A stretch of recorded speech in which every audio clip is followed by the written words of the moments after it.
Hey guys, hi, welcome to another one. Hey, my voice is a bit gone for this one. It's a bit gone. What a game of rugby we had yesterday night in Paris, France. The final of the World Cup. New Zealand versus the All Blacks. What a game of rugby.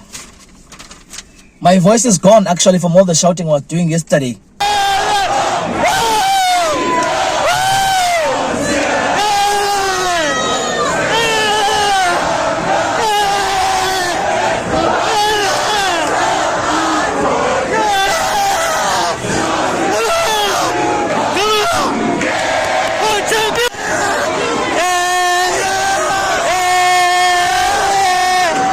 Yeah, I was shouting the whole night. I was really screaming at those people. I was, yes, guys, hey, I nearly died yesterday. But, yeah, we're here now. The Boks have won. Should I say they've defended their World Cup in a very good way, in a very special way. What a game of rugby. It was very good, this game, guys. It was played in a very quality manner. Standard. It started very well. Both sides were very good at the start. It was more like an end-to-end at the start. The guys were testing each other out. But the Springboks had an early problem now when they lost Bongim Bonambi from a dangerous clean-out by Shannon Frizzell. In the process, Frizzell got a yellow card and had to go to sit on the bench for 10 minutes. So now this meant Dion Fourie had to come in the first 10 minutes of the game. He had to come in now very early in the game. This really worried me. It worried me because now I'm thinking to myself, if we're losing the first choice hooker very early, it's gonna be a problem now in the lineouts. Yeah. Dion came in. So both teams had to go at each other for the longest time. But it looked like the Springboks are the ones who, I think they had an upper hand during this battle. They had an upper hand. They were kicking very well. They were defending very well. By this time, they were good on the ball, on the ground. The All Blacks also were trying things, but they were really struggling to go to that defense. Whenever they were trying to go wide, the All Blacks, they were pushed to come to the middle, which in the middle, they were the heavy hitters of South Africa who were really hitting them well and stopping them dead on the dead line and stealing those balls, and then they would kick the ball back to them, and then it was a duel. Yeah, but the Boks, as I said, had an upper hand because they were winning all these multiple penalties and were converting very well through Henry Pollard. Things got worse for the All Blacks as they got a yellow card now through their captain Sam Cane. He got another yellow card for the high hit on Jesse Creel. High hit, he was upright. He looked like he was yielding though. He was up, but the ref said he was upright. He went to sit on the bench. In the process, the banker intervened and said that the yellow card would turn into a red card. More problems for the All Blacks now, which means they're gonna play with 14 men for almost 70 minutes, the remaining time of the game. Was it a good call? I think it's very tricky because for me it seems like I thought it was going to just be a yellow card and then it would come back. But then I was a bit surprised when they said it was a red card.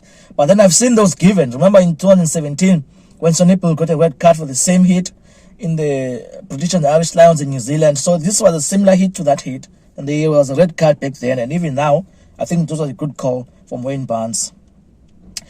But now this red card kind of like galvanized the All Blacks now. It galvanized them as they formed this long attacking sequence at the Springboks. They really attacked the Springboks during this time. They went through the middle. I think it was in the 22. They were going to the middle. Multiple phases in the middle. Pick and go around the fringes there, the racks, under the posts. They really squeezed the defense of the Springboks. And then they released Rieko Ioane on the left-hand side. And he found himself in space. And but he failed to finish because the cover tackle from Kati Arendse was of the highest level. He tackled him and twisted him and putting him out on the touchline and dislodging the ball at the same time. and Cheslin Kobe was there to collect the ball, sliding for that cover tackle also. This was a beautiful moment in the game. Not beautiful, but it was important because they had scored here, the All Blacks. I think they would have had some confidence going forward. But this is what makes a great team, guys. This desperation to really fight, to be gritty, to stay in the moments, They don't blink, the Springboks. They stay with you for 80 minutes. This was brilliant. It was brilliant.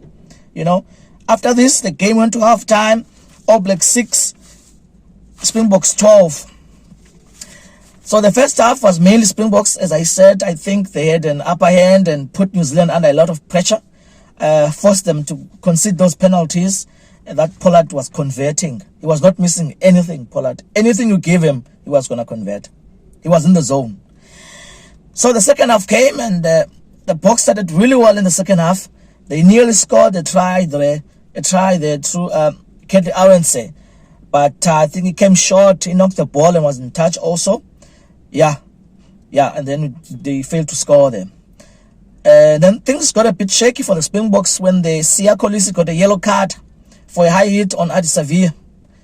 Yeah, he first hit him and then it slid. His shoulder slid up and continued to his Adisavia's, I think, chin. Yeah, and then now this gave the All Blacks. It seems like it gave them some confidence now, because now they became almost unplayable by this time period. A lot of belief. They showed some belief in their play.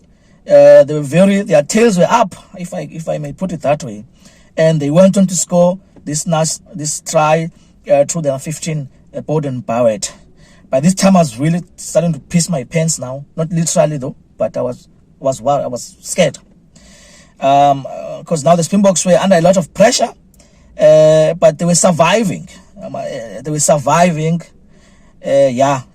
then after that, Sia came back to from the bench, but the Boks got another penalty, conceded another penalty through Kolbe, and he got a yellow card also, Kolbe, in the process. And the All Blacks went for the poles, and Jody Barrett missed this important penalty for the All Blacks. This is a massive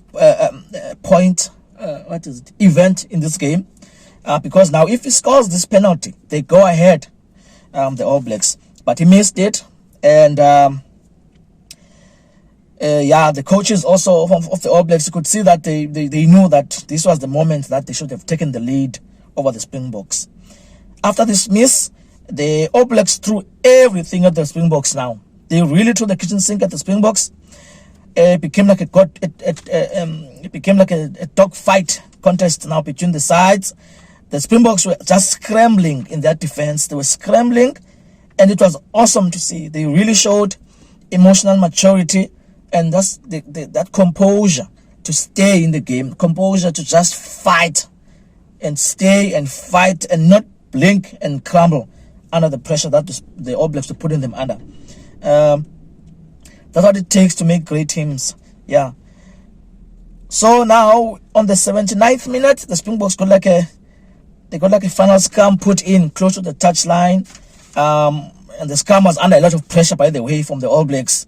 The bomb squad really was struggling here, so they took the ball out from the scrum quickly, and then they went close to the touchline, and then both teams wrestled for the ball, and then it went to the ground.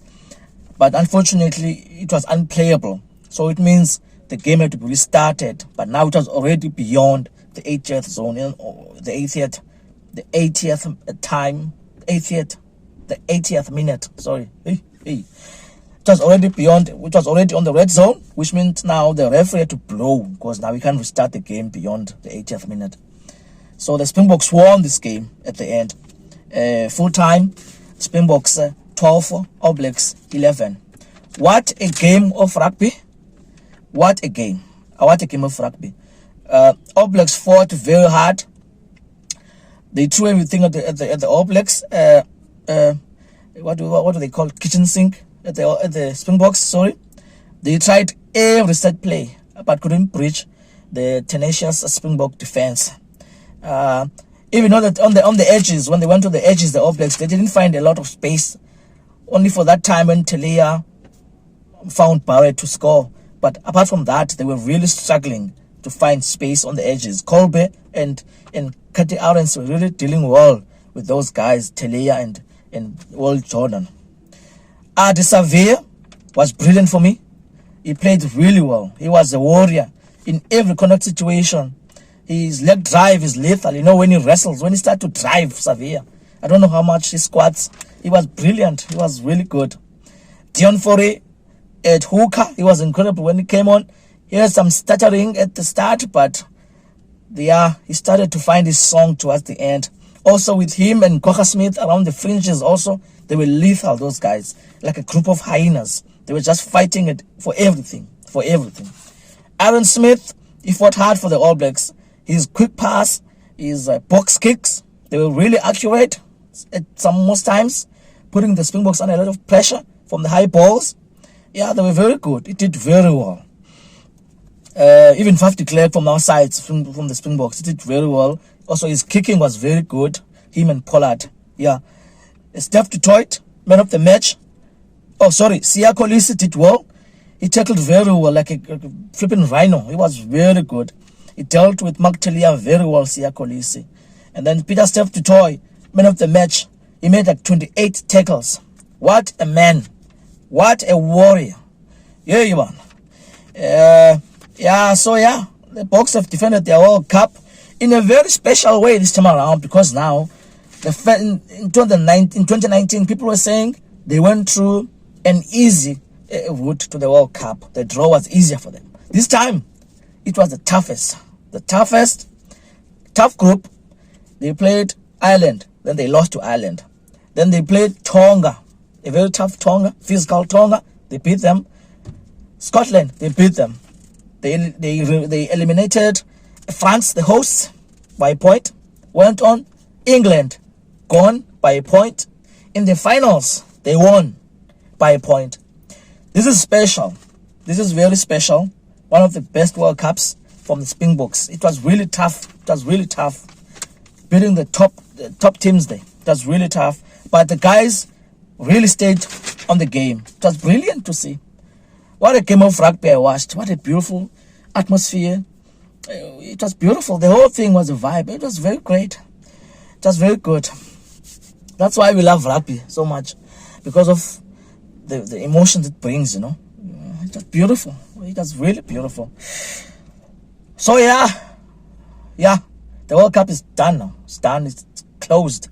We're back to the tournaments, URC and other tournaments that are ongoing at the moment. Now I'm gonna go watch some Ulster versus Bulls and some Benetton versus Munster. So it should be nice. Thank you so much. Enjoy more rugby. Stay with the rugby. Watch more rugby, guys. Watch more rugby. Let's watch some rugby. It's beautiful. Thank you.